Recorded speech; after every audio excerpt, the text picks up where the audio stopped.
inside the CB4470. You have to excuse the noise. I've got my desoldering gun warming up. To do the mod that I want to do, I've got to take the entire PLL board out the radio, which involves, from the looks of it, desoldering this row of pins here, this row of pins here, then there's 3 lugs by the look of it here, and a black wire that's got to come off, and 2 screws.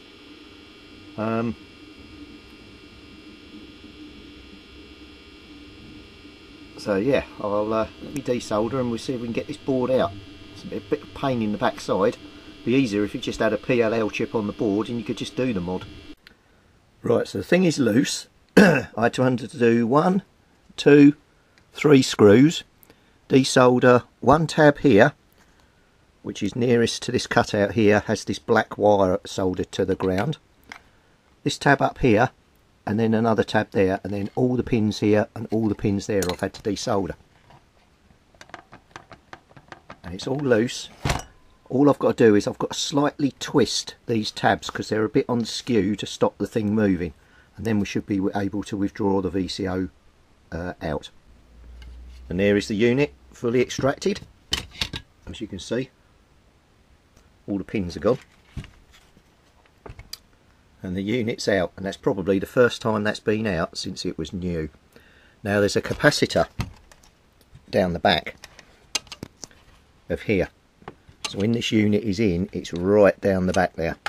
While I can actually get at that and see what the value is, I'm probably going to replace that on 1 or 2 of the other capacitors as well, because it probably wouldn't hurt, but particularly this one down here, I'm definitely doing that one while I can get at it. The others here, again, once you've got the unit in, there is a bit of room, so, but I will note the values, see what they are, and we'll go from there. The PLL throws out a 5.12 megahertz signal on one of the pin, and it directs it into what's called the tripler. Now the tripler does exactly what it says on the tin. It takes 5.120 and it triples it, times it by 3, which gives 15.360, which it then feeds into the VCO for the midband. Well, what I'm planning on doing is at this point here where the X is, I'm going to cut that track.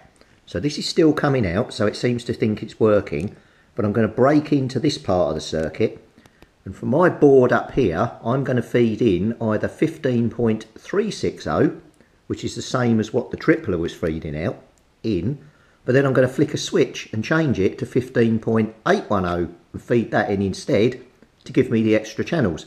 If I did 3 positions and I had 14.910 on a crystal, that would give me the lows below the mids.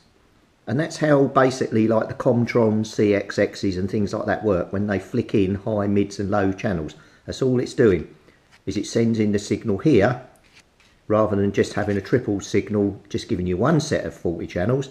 You can then feed in 2 or 3 signals to give you 2 sets or 3 sets of 40 channels. So that's what we're going to do. So I've got to now find on the schematic diagram, which I had located previously before, pin 4 of IC202, and after the little capacitor here, C210, where the test point for TP202 is, that's where I'm going to inject the new signal in.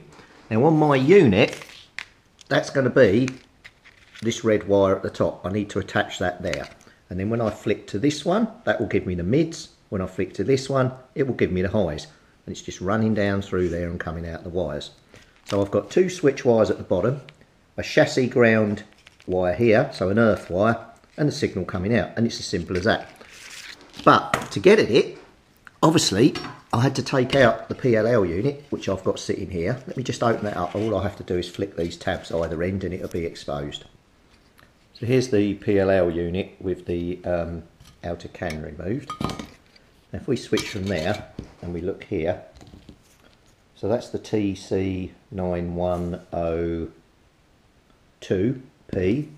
PLL chip, and then we've got IC202, which we're looking for, which is this chip here, which if I just prop this up here so you can see, that's this long chip here. Now what we've got to do is identify pin 4 on this chip and find the track going to it, which would be, looking at it, it's one of these here. Then we've got to carefully cut the track with like a standing knife or something and solder our wire on. And then what we've got to do is, once we've got that on, we've then got to get it out. So what I'm going to have to do is probably drill a hole in the back of here, a little tiny hole, to let the wire out to allow me to do that, and flick the switch. Now unfortunately it looks as if, yeah, oh actually no, that's going to be pretty good actually. So if it goes in the radio this way round, I can have the wire coming literally straight out there into the board and keep the wire as short as possible. So that's actually working quite well. Okay, let me see if I can locate this track. I've got to work out which is pin 1. Oh, I can see now. On the on any chip that you're looking at, hang on a minute. So when you look at the top of a chip, you can see this slopey bit here. The pin below, where the slopey side is always pin number 1. Obviously this end is just a right angle, so that would not be pin number 1. Pin number 1 is the other end where this slopey bit is. So that's how you identify on these particular types of ICs, which is just a single inline device, so just a single row of pins in a chip. Pin 1 is there. So we would want pin 4 here, so I'm going to work out underneath which one it is. On the screen now you can see pin 4 of the IC, and you can see how close the capacitor leg is to it as well, which on the diagram is C210. So between that leg and that leg there, I've got to put a clut and cut that track. So I'm going to have to solder the wire that I need right onto the leg of the IC, because there's just hardly any room. Now, in order to cut a track, I need something quite precise. Now, my local, like we have in the UK, Poundland, does these little scalpel sets, exactly as the name suggests, for £1, so they're very cheap. So when they come up, I brought one of these.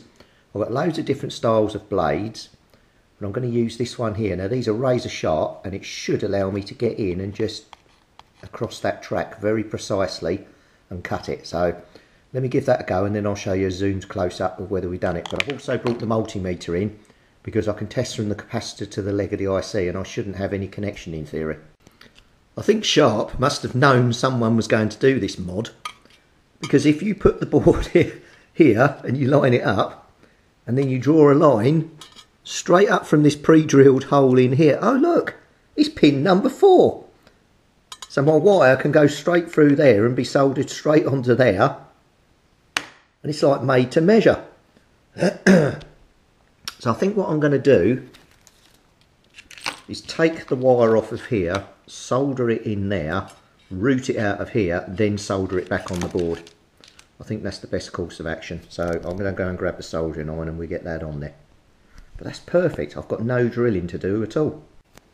So new black and gold capacitor gone in, and yeah, we'll get rid of this one because that's on its way out. Probably means the others are, so I will do those at some point, but at the moment, as it's working, I'm just going to do that one, which is the worst one to get to, and then all the others we can do. Well, we've got some on the front board here as well. There's just 4 screws and they undrop. Right, let's see if we can get this back together without breaking the wire off.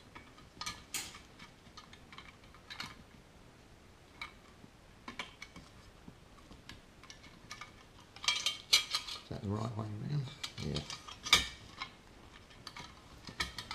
Definitely comes apart easy and it goes back together. Ah, here we are.